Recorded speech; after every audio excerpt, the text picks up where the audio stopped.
সেটা হার্টকে দুই সাইড থেকে চাপ দেয়। এর ফলে কি হয়, হার্টটা টিউবুলার শেপ হয়ে যায়।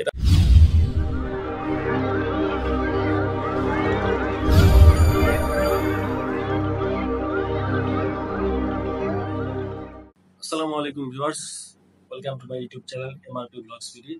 কেমন আছেন আপনারা? আশা করি আল্লাহর রহমতে অনেক ভালো আছেন। আলহামদুলিল্লাহ আমি অনেক ভালো আছি। একটু গ্যাপ দিয়ে আরেকটা ভিডিও নিয়ে আসলাম। আজকে আমরা আলোচনা করব বেসিক ইসিজি লার্নিং কোর্স ভিডিওর পার্ট 3 তে পি ওয়েভ নিয়ে। পি ওয়েভ একটি অন্যতম ইম্পর্টেন্ট ওয়েভ। তো আমরা এই সম্পর্কে শর্টকাটে একটু বিস্তারিত আলোচনা করার চেষ্টা করব। আশা করি ভিডিওটি আপনাদের কাজে লাগবে। চলুন কথা না বাড়িয়ে শুরু করা যাক আজকের ভিডিওটি মনোযোগ দিয়ে দেখবেন এবং আমার চ্যানেলটি অবশ্যই সাবস্ক্রাইব করবেন, লাইক কমেন্ট শেয়ার করবেন। এটুকু আপনাদের কাছে চাওয়া। চলুন শুরু করা যাক আজকের video. Basic ECG learning course part 3 তে আজকে আমরা পি ওয়েভ সম্পর্কে একটু বিস্তারিত আলোচনা করার চেষ্টা করব। তো প্রথমে যেটা আমরা জানবো সেটা হচ্ছে পি ওয়েভের নরমাল ক্যারেক্টারিস্টিক্স। তো P wave normally P wave দেখতে কেমন, বা পি ওয়েভের হাইট এবং মেজারমেন্টগুলো কি কি, পি ওয়েভ কোথা থেকে চলে সেগুলো। তো আমরা প্রথমে জেনে নিতে চাই যে পি ওয়েভ হচ্ছে হার্টের অ্যাট্রিয়াম যখন সংকোচন করে, অর্থাৎ ইলেকট্রিক্যাল স্টিমুলাস যখন আপনার হার্টের অ্যাট্রিয়ামের উপর দিয়ে যায়, ঠিক আছে, তখন পি ওয়েভ তৈরি হয়। ঠিক আছে, তো এটা মূলত হার্টের বোথ অ্যাট্রিয়ামকে রিপ্রেজেন্ট করে। পি ওয়েভ মূলত হার্টের অ্যাট্রিয়ামকে রিপ্রেজেন্ট করে, দুটোই। ঠিক আছে, দুইটা অ্যাট্রিয়ামকে, লেফট এবং রাইট দুইটা অ্যাট্রিয়ামকেই রিপ্রেজেন্ট করে। এখন আমরা পি ওয়েভের মেজারমেন্টটা একটু জানবো। মেজারমেন্ট, হাইট এবং সময়ের মান কত হতে পারে সেটা মাথায় রাখতে হবে। এগুলো জিনিসগুলো যে বলতেছে আপনার একটু মুখস্থ রাখবেন, পরবর্তীতে এগুলো কাজে লাগে। পি ওয়েভটা নর্মালি দেখতে রাউন্ড শেপ এরকম, ঠিক আছে, এরকম রাউন্ড হয়, বেশি ওয়াইডও না বেশি লম্বাও না। তো পি ওয়েভের নর্মাল হাইট আমরা এই সম্পর্কে আগে ক্লাসগুলো জেনে আছি, যারা দেখেন না তারা দেখে আসবেন প্লিজ। যে স্মল স্কোয়ার লার্জ স্কোয়ার নিয়ে একটা আলোচনা আছে, যে স্মল স্কোয়ারের উচ্চতা কত, এগুলো জানা আছে। তো পি ওয়েভের হাইটটা হচ্ছে 2.5 মিলিমিটার। আমরা আগে জানছিলাম যে একটা ছোট ঘর সমান একটা স্মল স্কোয়ার সমান 1 মিলিমিটার। তো সেরকম নর্মাল হিসাব আসবে পি ওয়েভের এই শুরু থেকে শেষ পর্যন্ত মাথা পর্যন্ত হচ্ছে 2.5 মিলিমিটার, অর্থাৎ 2.5 স্মল স্কোয়ার, অর্থাৎ আড়াইটা স্মল স্কোয়ারস। পি ওয়েভের হাইট হবে আড়াইটা স্মল স্কোয়ার, অর্থাৎ পি যেখান থেকে শুরু হয়েছে এবং যেখানে মাথা এই উচ্চতা শেষ হয়েছে সেখানে হচ্ছে এই সব মিলে হচ্ছে আড়াইটা স্মল স্কোয়ারসের মধ্যে থাকবে। এর বেশি হলে সমস্যা বা কম হবে, এটা নর্মাল। এবং এর সময়ের মান আমরা জানি, সময় হচ্ছে বাম থেকে টানে যায়, অর্থাৎ ইসিজি পি ওয়েভ যেখান থেকে শুরু হয়েছে এই বিন্দু থেকে এবং শেষ হচ্ছে এই বিন্দু থেকে, এর মাঝখানে যে গ্যাপটা এটাও হবে আড়াইটা স্মল স্কোয়ার, অর্থাৎ 0.10 সেকেন্ড। আমরা জানছি যে একটা স্মল স্কোয়ার সমান 0.04 সেকেন্ড। সো 2.5 সমান 0.10 সেকেন্ড। ক্লিয়ার? অর্থাৎ আড়াইটা স্মল স্কোয়ার সমান 2.5 মিলিমিটার, এটা নর্মাল। ক্লিয়ার? Height normal. এবং সময়ের ক্ষেত্রে, টাইমের ক্ষেত্রে হচ্ছে আড়াইটাই স্মল স্কোয়ার, অর্থাৎ 0.10 সেকেন্ড। অর্থাৎ এদিকেও আড়াই এদিকেও আড়াই, উচ্চতাও আড়াই হবে, মাঝখানে গ্যাপটাও আড়াই হবে। এটা হচ্ছে নর্মাল পি ওয়েভের ক্যারেক্টারিস্টিক্স। ওকে ডিয়ার ভিউয়ার্স, আমরা পি ওয়েভের নর্মাল ক্যারেক্টারিস্টিকটা জানলাম। এবার হচ্ছে পি ওয়েভের সমস্যাগুলো। পি ওয়েভ সমস্যাগুলো, আপনার অ্যাবনর্মালিটিসগুলো কী কী হতে পারে এবং কী কী রোগের কারণে সেই অ্যাবনর্মালিটিসগুলো হয়। তো আমার প্রথমে যেটা একেবারে কমন একটা পি ওয়েভের সমস্যা, সেটা হচ্ছে টল পি, অর্থাৎ পি ওয়েভের লম্বা। টল মানে তো লম্বা, বুঝতেছিনি। পি পালমোনালিও একে বলা হয়, এর আরেক নাম পি পালমোনালি। সো আমরা জানি যে পি ওয়েভের নর্মাল ক্যারেক্টারিস্টিক্স হচ্ছে হাইট, যেখান থেকে শুরু হবে সেখানে উচ্চতা পর্যন্ত, উচ্চতা হচ্ছে 2.5 মিলিমিটার, অর্থাৎ আড়াইটা ছোটো ঘর। তো এটা অবশ্যই গ্রেটার দ্যান 2.5 মিলিমিটার হবে, তাহলে সেটা টল পি হবে, অর্থাৎ লম্বা হবে, অর্থাৎ যার যে নর্মাল মেজারমেন্ট তার থেকে বড় হয়ে যাবে। সো এখন কজে আসি যে কী কী রোগ হলে এই টল পিটা আমরা পাবো ইসিজিতে। নর্মালি আমরা যেটা কমন পাই সেটা হচ্ছে সিওপিডি। ঠিক আছে, সিওপিডি এবং ব্রঙ্কারাজমা রোগীর ক্ষেত্রে আমরা টল পি পাই। It's common. আমরা ওয়ার্ডে যারা দেখি, মূলত যদি সিওপিডি কোনো পেশেন্ট পাই, তো অবশ্যই আমরা ইসিজিতে খেয়াল করবো তার পিটা দেখতে কেমন, সেটা কি 2.5 মিলিমিটারের বেশি ক্রস করছে না ছোটো আছে। ঠিক আছে, তো অবশ্যই কমন ক্ষেত্রে আমি মোস্ট কমনলি 2.5 মিলিমিটারের বেশি পাই। ঠিক আছে, সিওপিডি এবং ব্রঙ্কারাজমা পেশেন্ট। এটা কেন হয়? আমরা যে জানে আসলাম যে পি ওয়েভ হচ্ছে হার্টের অ্যাট্রিয়ামকে প্রকাশ করে। সো হার্টের অ্যাট্রিয়াম থাকে উপরে, এই ভেন্ট্রিকল থাকে। যেমন একটা হার্ট আকারে আমরা চেষ্টা করতেছি, তাহলে বুঝতে পারবেন ফুসফুস দুই পাশে। তো আমরা জানি সিওপিডি হলে ফুসফুসটা ব্যারেল শেপ আকার ধারণ করে, ফুসফুস বড় হয়ে যায়, বাতাস ঢোকে কিন্তু পারে, ডিপ ব্ল্যাক হয়ে যায় এবং সেটা হার্টকে দুই সাইড থেকে চাপ দেয়। এর ফলে কী হয়, হার্টটা টিউবুলার শেপ হয়ে যায়। এটা আমরা সিওপিডিতে ভালোভাবে পড়াশোনা করছি। টিউবুলার শেপ হয়ে যায়, অর্থাৎ এনলার্জমেন্ট করে নিচের দিকে এবং উপর দিকে। সো আমরা কমনলি বুঝতে পারতেছি যে বেসিক্যালি এটা অ্যাট্রিয়াম উপর দিকে এনলার্জমেন্ট করে এবং ভেন্ট্রিকল নিচের দিকে এনলার্জ হয়। সো ভেন্ট্রিকল যদি এনলার্জমেন্ট হয়, অর্থাৎ অ্যাট্রিয়াম যদি এনলার্জমেন্ট হয়, সরি অ্যাট্রিয়াম হচ্ছে হার্টের পিকে প্রকাশ করে, আমরা জানি পি সমান অ্যাট্রিয়াম। তো অ্যাট্রিয়াম যদি উপর দিক বড় হয়ে যায়, কমনলি সিওপিডিতে অ্যাট্রিয়াম যদি উপর দিকে এনলার্জ করে, অবশ্যই পিএফটাও মানে সাধারণভাবে বা স্বাভাবিকভাবে এনলার্জ করবে। এটাই হচ্ছে কমন থিওরি। সিওপিডিতে দুই সাইড থেকে হার্টকে লাং চাপ দেয়, ফলে অ্যাট্রিয়াল এনলার্জমেন্ট হয়। রাইট অ্যাট্রিয়াম হতে পারে, লেফট অ্যাট্রিয়াম হতে পারে, এনলার্জমেন্ট হয়, বড় হয়ে যায়, সেক্ষেত্রে পিটা বড় হয়ে যায়। কজ পি রিপ্রেজেন্ট করে হার্টের বোথ অ্যাট্রিয়ামকে। আশা করি আপনারা সবাই বুঝতে পারছেন বিষয়টা। এটা একটু বিস্তারিত আলোচনা করলাম। হ্যাঁ, এরপরে সবাই প্র্যাকটিস করবেন।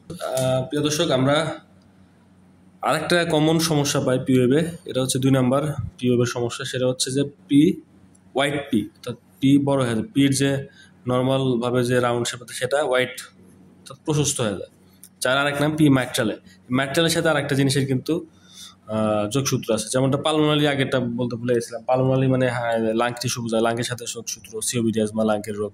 তেমনি পি ম্যাট্রালে মানে হোয়াইট পি, এর সাথে ম্যাট্রাল ভালভের একটা মানে যোগসূত্র থাকে। তো হোয়াইট পি কেমন হবে? হোয়াইট পিটা এরকম, অর্থাৎ এর সময়টা হবে গ্রেটার দেন 0.10 সেকেন্ড, বা আড়াইটা ছোট ঘরের আড়াইটা ছোট স্মল স্কোয়ারের গ্রেটার করে মানে পার করে ফেলবে।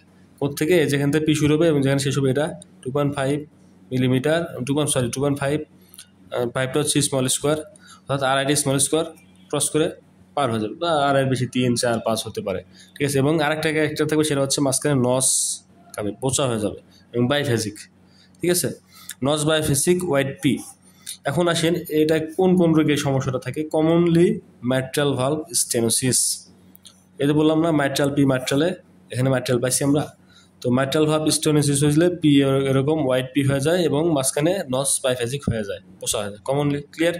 আরেকটা হতে পারে লেফট অ্যাট্রিয়াল হাইপারট্রফি অথবা এনলার্জমেন্ট, অর্থাৎ অ্যাট্রিয়াম যদি লেফট অ্যাট্রিয়াম যদি হাইপারট্রফি হয়, বড় হয়ে যায় এবং এনলার্জমেন্ট হয়, তাহলে পি এরকম হোয়াইট পি হয়ে যায় এবং মাঝখানে বোচা হয়ে যায়, ঠিক আছে। ক্লিয়ার? এটা হচ্ছে পি এর 2 নম্বর সমস্যা। পিওয়েভের আর একটা সমস্যা হচ্ছে অ্যাবসেন্ট পি, অর্থাৎ ইসিজিতে পি পাওয়াই গেল না, পি অ্যাবসেন্ট হয়ে গেল। একটা বিট দিয়ে একটা বাস্তব তৈরি হলো, ঠিক আছে, সে প্যাটার্নে পি নাই, এরকম হতে পারে। তো কোন কারণে সেগুলো আছে? যেমন অ্যাট্রিয়াল ফিব্রিলেশন হয়, অ্যাট্রিয়াল ফ্লাটারে হয়, হাইপার ক্যালামিয়া হলে এরকম হয়, এসএ ব্লক, সাইনারেকনয়েড ব্লক যদি হয়, এসএ ব্লক যদি হয়, সাইনার্টাল ব্লক যদি হয়, তাহলে পিওএফ মিসিং থাকে।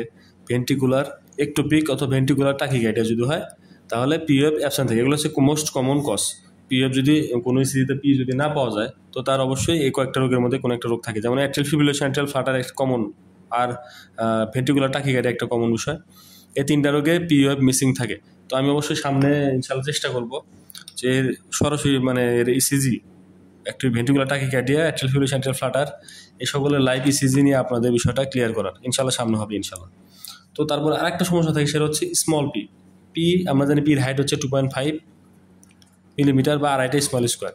সেগুলো যদি লেস দেন থাকে, অর্থাৎ 2.5 মিলিমিটারের কম থাকে হাইট, সেটাকে বলে স্মল পি। তো স্মল পি কী রোগে হয়? Atrial tachycardia, atrial ectopic, nodal rhythm, nodal ectopic, এই 4-5টা সমস্যায় পি কী হয়? ছোটো হয়ে যায়, খাটো হয়ে আসে, ঠিক আছে, স্মল পি হয়। পিওয়েভের আরেকটা সমস্যা হচ্ছে ইনভার্টেড পি, অর্থাৎ আমরা জানি ইনভার্সন মানে উল্টে যাওয়া, অর্থাৎ পির দিক কি প্লাস মানে উপরের দিক, বেজ লাইন থেকে পি থাকবে উপরের দিকে, পি ডিরেকশন উপরের দিক, কিন্তু সেটা যদি উল্টে যায় অবশ্যই অ্যাবনর্মাল, ঠিক আছে। পি অ্যাবনর্মাল আমরা আগে ক্লাসগুলো জেনে আসছি। অ্যাবনর্মাল পি মানে পি ইনভার্টেড হয়ে যায় কোন সমস্যার কারণে? 1 নম্বর হতে পারে ইনকারেক্ট প্লেসড লিডস, অর্থাৎ আমরা যখন ইসিজি করি সেটা যদি ইনকারেক্টলি কেউ লাগায় বুকের চেস্ট লিডে, তো সেক্ষেত্রে নর্মালি পি উল্টে যেতে পারে, এটা মেকানিক্যাল সমস্যা। তো ডেক্সটোকার্ডিয়া, এটা মোস্ট ইম্পর্টেন্ট একটা পয়েন্টস। ডেক্সটোকার্ডিয়া পি ইনভার্টেড থাকে, আর যদি সবগুলো লিডে পি ইনভার্টেড থাকে, আপনারা আগে চেক করবেন যে ইসিজি ঠিক মতো প্লেস করা হয়েছিল, ইসিজি লিড ঠিক মতো লাগানো হয়েছিল। ইসিজি যদি সব কিছু ঠিক থাকে, তাহলে কিন্তু তার ডেক্সটোকার্ডিয়া থাকতে পারে, অর্থাৎ হার্ট উল্টা থাকে, ঠিক আছে, যেদিকে থাকার কথা উল্টা থাকে, মোচড় দেওয়া উল্টা দিকে চলে যায়, অ্যাপেক্সটা পিছনের দিকে চলে যায়, ঠিক আছে। এরকম উল্টা যদি হয় তাহলে ডেক্সটোকার্ডিয়া হয়, একে বলে হার্টের উল্টে যাওয়া।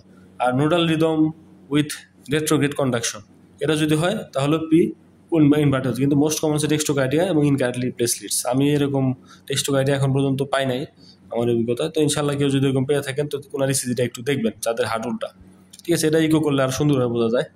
ঠিক আছে, তো আরেকটা সমস্যা হচ্ছে ভ্যারিয়েবল অ্যান্ড মাল্টিপল পি, অর্থাৎ একটা বিটে একাধিক পি। যেমন আমরা জানি একটা বিট করলে এরকম P Q R S T তৈরি হয়, একটা পি থাকে। তো এটা মাল্টিপল থাকতে পারে, পি তৈরি হলো আবার একটা পি তৈরি, আবার বিট তৈরি হলো, এভাবে মাল্টিপল পি থাকতে পারে, ভ্যারিয়েবল ভ্যারি করে। তো এটা মূলত দুইটা কারণে হয়, সেটা হচ্ছে অ্যাট্রিভেন্টিকুলার ব্লক, হার্টের যে ভেন্ট্রিকুলার ব্লক হয় সেক্ষেত্রেও পিটা ভ্যারি করে, অর্থাৎ একাধিক পি থাকে বা জায়গায় জায়গায় এরকম অ্যাবনর্মাল পি আসে। আর হচ্ছে SVT, supraventricular tachycardia with AV block, এদের এবি অ্যাট্রিভেন্ট্রিকুলার ব্লকও থাকবে, পাশাপাশি সুপ্রাভেন্ট্রিকুলার টাকিকার্ডিয়া থাকবে। এটা অনেক মজার একটা জিনিস, সুপ্রাভেন্ট্রিকুলার টাকিকার্ডিয়া অনেক মজার একটা বিষয় এবং ট্রিটমেন্টটা অনেক মজার। ঠিক আছে, সেটা ইনশাল্লাহ সামনে আমি একটা ভিডিওর মাধ্যমে ইসিজি, লাইভ ইসিজি এবং ট্রিটমেন্ট যদি সম্ভব হয় লাইভ ট্রিটমেন্ট আপনাদের দেখাবো ইনশাল্লাহ। তো এই মূলত দুইটা কারণে ভেরিয়েবল আর মাল্টিপল পি দেখা যায়। তো দর্শক, এই হলো আজকের পিওএফের সমস্যাগুলা। ঠিক আছে, তো ভিউয়ার্স আজকে এটুকুই হলো পিওএফ নিয়ে, মানে শর্টকাটে বিস্তারিত আলোচনা। অর্থাৎ পিওএফের নর্মাল পিওএফ দেখতে কেমন, তার হাইট বা সময়ের মান কেমন, আর অ্যাবনর্মাল পি কী থাকতে পারে ইসিজিতে, এই 4-5 রকমের অ্যাবনর্মালিটিস আমরা পিওএফের সাধারণত পাই। আরও কিছু কারণ থাকতে পারে, তো নর্মালি বইয়ে এবং বিভিন্ন বড় বড় বইয়ে বা প্র্যাকটিক্যাল কাজে এই 4-5টা আমরা পাই। ঠিক আছে, তো সেগুলো আমি শর্টকাটে একটু আলোচনা করলাম, এবং সেগুলো কী রোগে এরকম পি উল্টে যায় বা পি মিসিং হয় বা পি টল পি স্মল পি হয়, সেই রোগগুলো একটু আলোচনা করার চেষ্টা করলাম। তো আশা করি সামনে ট্রিটমেন্ট আমরা দেখবো, কিন্তু এখন না, আমরা আরেকটু পরে, অর্থাৎ ওয়েবগুলো শেষ করে আমরা মূল ইসিজিতে ডিজিজ এবং ট্রিটমেন্টে যাব। ঠিক আছে, তো এখন পিওএফ গেল, আগামী ভিডিও আসবে ইনশাল্লাহ কিউএফ নিয়ে শর্টকাটে ভিডিও, একবারে অল্প সময়ের আলোচনা। কিউএফ নিয়ে সামনে একটা ভিডিও করবো। তারপর হচ্ছে কিউআরএস কমপ্লেক্স, দেন টি, তারপরে এসটি মূল পার্ট যেটা, সেই ST elevation depression ST segment নিয়ে বিস্তারিত আলোচনা করার পরে আমরা সরাসরি ডিজিজে যাব এবং ইসিজি, লাইভ ইসিজি নিয়ে আলোচনা করব এবং ট্রিটমেন্ট নিয়ে আলোচনা করব ইনশাল্লাহ। তো সে পর্যন্ত, আগামী ভিডিও আসা পর্যন্ত আপনারা ভালো থাকুন, সুস্থ থাকুন, আমার জন্য দোয়া করবেন। আমার চ্যানেলটি যদি আপনাদের একটু উপকার লেগে থাকে তো অবশ্যই সাবস্ক্রাইব করবেন এবং লাইক কমেন্ট শেয়ার করবেন। তো আমার জন্য দোয়া করবেন, সবাই ভালো থাকুন। আজকে পর্যন্তই, আসসালামু আলাইকুম।